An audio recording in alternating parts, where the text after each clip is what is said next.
Good morning, class 7. Today we are going to learn our topic is conduction of heat. What is conduction of heat? The method of transfer of heat from an object at a higher temperature to an object at a lower temperature when they are in direct contact is called conduction.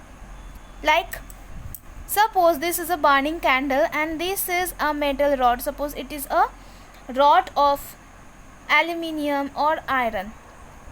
As this is a solid thing, we know that particles or atoms in the solid are very tightly packed. So what happens when external energy give heat to these particles? What happens? They start vibrating, and as they start vibrating, they start doing collision with their neighboring particles, and they also start vibrating, and for this vibration they also get heated.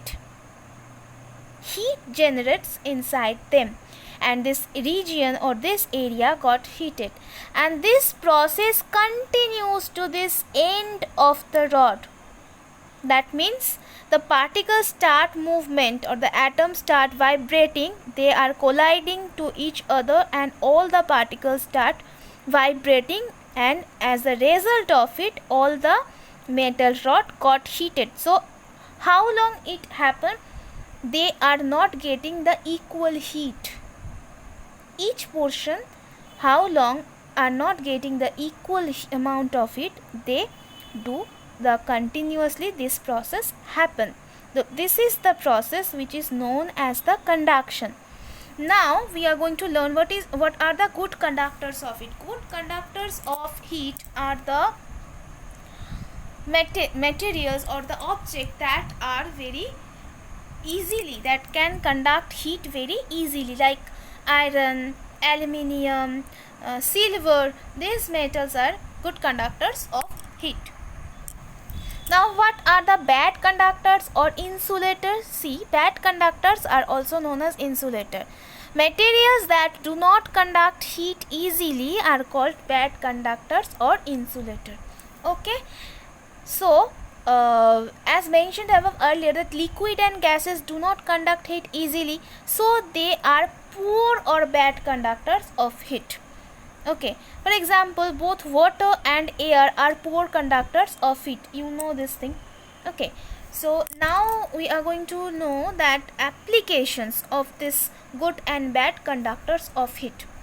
The boilers or industries and cooking utensils are usually made of metals. That we know that in our kitchen the cooking utensils are made up of generally aluminium or steel, stainless steel, because of the good conductivity.